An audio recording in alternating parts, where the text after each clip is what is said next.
everybody, this is Chad from Stick's blog. I'm Stick, and today I want to talk to you about this light. Now, as you can probably already tell, this is the Petzl e+LITE. But before I kind of tell you much about it, I just kind of want to give you my background and why I ended up getting this light. Before I used this light, I was using the Princeton Tech Fuel, and to be honest with you, I was really happy with it. It was easy to use. It seemed to work fine. Changing the batteries was easy. Of course, getting batteries was pretty easy for it.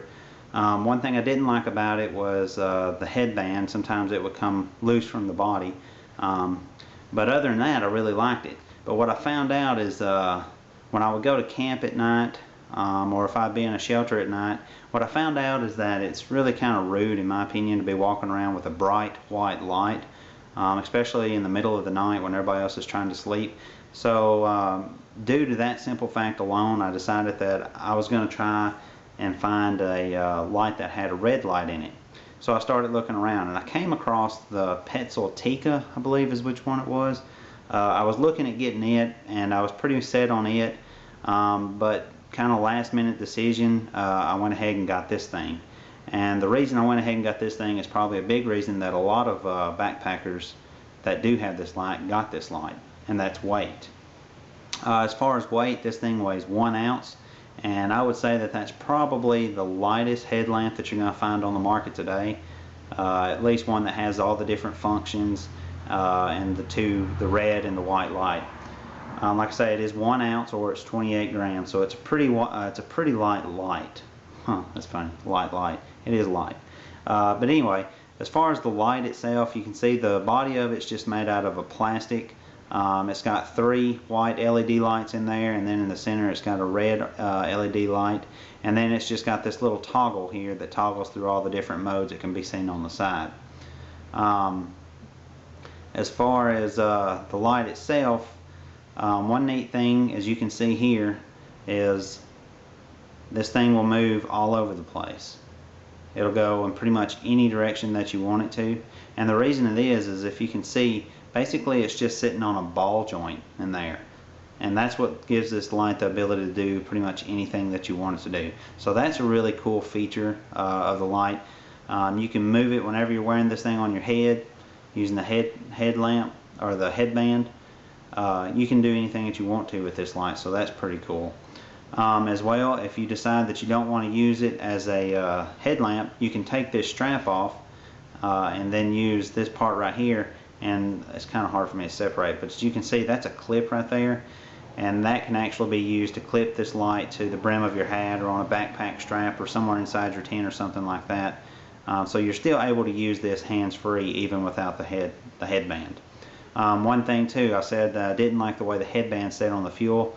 As you can see, this thing is in there pretty tight, and so far I've not had any trouble with the headband staying on the actual lamp.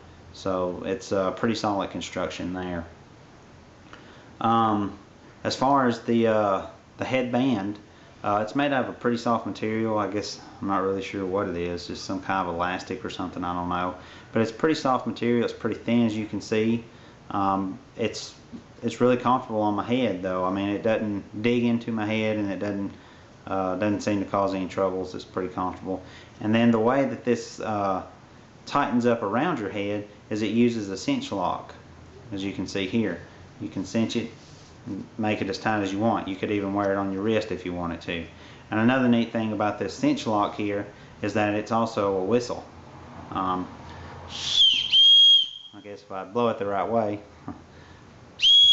Anyway, it's a whistle, and they say that this whistle is it'll go up to 100 decibels is what they rate this whistle at. So I haven't measured that, but it does seem pretty loud, so I'm happy with it.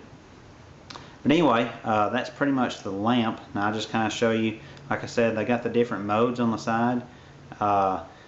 It's neat because this thing, you can turn it to make it work from the bottom or from the top. It doesn't matter which way you want to turn it. It's got an off position on each end is what I'm trying to say.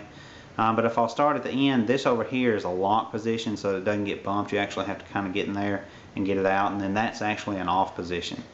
The first time I turn it, that's going to be the low white light. Next time I turn it, that's going to be the high white light. Turn it again, it's going to be the flashing white light. Turn it again, it's the flashing red light. Turn it one more time, and that's going to be your single red light, and that's the friend light at night in camp, that one right there. And then if I turn it one more time, it'll completely turn it off. So that's pretty neat. You can go through all the different modes from either direction on that. That's pretty neat. And then one other neat thing, as you saw earlier, it will twist around. Neat thing about it is you can twist it and fold it up on itself, and that just kind of protects the front of the light if you're not storing it in its case.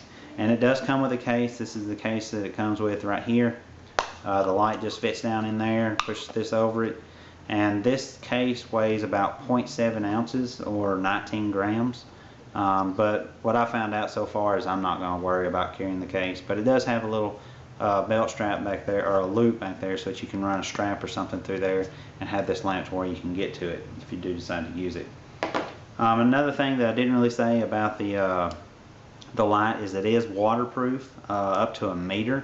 So you shouldn't have to worry about wearing this even in the rain. If it's raining, you shouldn't have to really, have any concerns about it. You can still use it efficiently. Now, as far as the output and everything, according to the site, this is rated at 16 lumens when it's turned on bright. And to give you an idea of how powerful 16 lumens is, if you're familiar with the little night lights that you can buy, just those little cheap night lights, and plug into your hallway, or your bathroom at night. Usually those are 4 watts, and 4 watts is equal to about 20 lumens. So this is not quite as bright as one of those little night lights that you would get and put in there. Also, it's a flood style lamp. It's not a focused beam, it's a flood style, so the light just it goes everywhere. And as far as distances, they say that on high this thing will reach 19 meters, which is the equivalent of 62 feet. And on low, they say that this thing will reach 11 meters, which is equivalent of 36 feet. One other note that I didn't mention about the batteries, they say that with the batteries, it uses 2 of the CR2032s, which is the little round batteries. It's very easy to change the batteries, even out in the field. The batteries are about $5 for 2, is what I paid for a spare pair.